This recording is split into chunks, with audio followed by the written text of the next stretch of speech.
हरियाणा विधानसभा budget सत्र के आखिरी दिन सदन में ट्यूबवेल कनेक्शन, नशा और हरकाको कानून के मुद्दे छाए रहे। मुख्यमंत्री मनोहर लाल ने इस दौरान हर सवाल का तार्किक और सधा हुआ जवाब भी दिया है। नतीजन विपक्ष अवाक था तो सत्ता पक्ष के सदस्य गदगद नजर आए। आप देखिए। हरियाणा विधानसभा के बजट सत्र के आखिरी दिन मुख्यमंत्री मनोहर लाल ने जल संरक्षण का आह्वान किया। सभी से उन्होंने पानी बचाने की अपील की। पानी की अवेलेबिलिटी जमीन के अंदर इतनी नहीं है कि जो मर्जी चाहे अप्लाई करे, जितना मर्जी चाहे निकाल ले। मैं लगातार पानी की बात कर रहा हूं।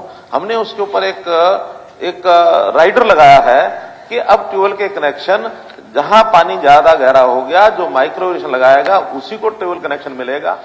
50 हार्स पावर से ऊपर मिलेगा नहीं। 10 हार्स पावर तक जो मिलेगा वो सोलर मिलेगा। मुख्यमंत्री मनोहर लाल ने कहा कि पानी के उचित उपयोग को सुनिश्चित करने के लिए सूक्ष्म सिंचाई अपनाने वाले किसानों को ट्यूबवेल कनेक्शन के लिए प्राथमिकता दी जाएगी। सभी को ओपन ट्यूबवेल कनेक्शन देना संभव नहीं है क्योंकि अधिकांश क्षेत्रों में पानी ज्यादा नीचे चला गया है। विपक्ष ट्यूबवेल कनेक्शन मुद्दे को राइट टू सर्विस के तहत लाने की बार बार मांग कर रहा था। इस पर सीएम मनोहर ने बताया कि राइट टू सर्विस में ऐसे मसले लाए जा सकते हैं जिन पर बाद में कोई रुकावट खड़ी ना हो। इसमें बहुत बड़ा फैक्टर है जो स्टेट के बजट के साथ भी जुड़ा हुआ है। एक ट्यूबवेल कनेक्शन का साल में ऑन एवरेज 1 लाख रुपया सब्सिडी जाती है, जो अभी 6000 समथिंग करोड़ है, वो सब्सिडी सरकार देती है। इसलिए उसका भी हमको ध्यान करना है कि बजट में हमारे पास जितना प्रोविजन है उतने ही कनेक्शन खोले जाएंगे। तीसरा, अप्लाई करने में 2018 तक के जो अप्लाई थे जिसमें 4400 बाकी हैं, केवल उनके लिए ही कहा गया है कि वो तुरंत इस समय हम दे देंगे। और 23-24 अगले साल में जो उससे अगले कनेक्शन हैं उनके डिमांड नोट इन कंडीशंस पर जो पूरा करेंगे उनके डिमांड नोट जारी कर दिए जाएंगे अगले साल में। सत्र के अंतिम दिन नशे का मुद्दा छाया रहा। फिरोजपुर झिरका से विधायक मामन खान ने नशे का मुद्दा उठाया। उन्होंने कहा कि मेवात पंजाब की राह पर चल रहा है, यहाँ नशीले पदार्थों की तस्करी होती है। मेवात भी उड़ते पंजाब की राह पे चल रहा है। यहाँ पर भी करोड़ों रुपए की हीरोइन, गांजा, विदेशी तस्कर पकड़े जा रहे हैं, लेकिन पुलिस केस तो दर्ज करती है मगर नशा तस्करी को रोकने के लिए पुलिस का कोई ठोस कदम नहीं उठा रही है। झिरका विधायक के सवाल के जवाब में कैबिनेट मंत्री कमल गुप्ता ने कहा कि सरकार अलग तरीके से काम कर रही है।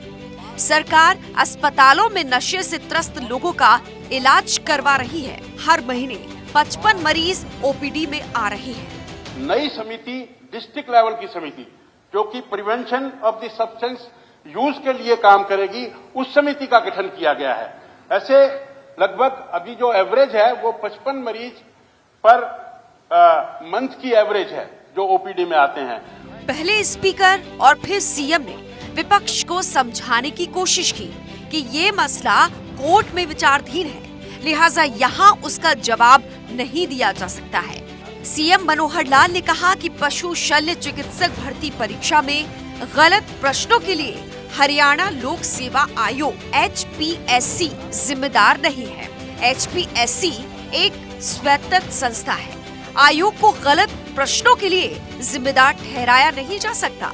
मलिक साहब, हाई कोर्ट ने 9/2 को ये केस लगा था और 9/2 को उन्होंने कहा था कि अगली डेट तक एफिडेविट एक HPSC देंगे। HPSC ने उस पर एफिडेविट देना है। अब HPSC एक इंडिपेंडेंट बॉडी है, वो एफिडेविट क्या देगी, अपने नियमों के हिसाब से देगी। और नियमों में ये पहले भी हमेशा होता रहा है कि जब क्वेश्चन कोई गलत आते हैं तो ये HPSC की जिम्मेदारी नहीं होती है। क्वेश्चन बनाने वाला जो क्वेश्चन यानी सेटर होता है वो बाहर का आदमी होता है, एग्जामिनर होता है, बाहर के आदमी होते हैं, उनके अपने रूल्स हैं। उस रूल्स के हिसाब से अगर कुछ क्वेश्चन गलत होते हैं उसकी मार्किंग का निर्णय करने का काम उनका एक नियम के अनुसार होता है। वो नियम के अनुसार किया गया कि नहीं किया गया वो उन्होंने हाई कोर्ट को बताना है। हाई कोर्ट इसमें फाइनल डिसीजन करेगा कि उनके साथ क्या व्यवहार करना है, उनको नौकरी में देना है, नौकरी नहीं देनी है, मार्क्स कम है, ज्यादा है। उस नियमावली के ऊपर हम डिस्कस नहीं कर सकते, इसलिए एफिडेविट जो कोर्ट में जाएगा वही HPSC का आंसर होगा, उसी हिसाब से कोर्ट का डिसीजन होगा, वो मान्य होगा। कार्यवाही के दौरान मुख्यमंत्री मनोहर लाल ने विधायकों को बड़ा तोहफा दिया। मनोहर लाल ने विधानसभा बजट सत्र के दौरान सदन में घोषणा करते हुए बताया कि विधायक आदर्श ग्राम योजना के तहत अब विधायक 2 करोड़ रुपए की राशि गांवों के साथ साथ शहरों में भी खर्च कर सकते हैं। कुल जमा हरियाणा का ये बजट शानदार रहा। कई मुद्दों पर चर्चा हुई, कई विधेयक पास हुए। Bureau report, Bharat 24।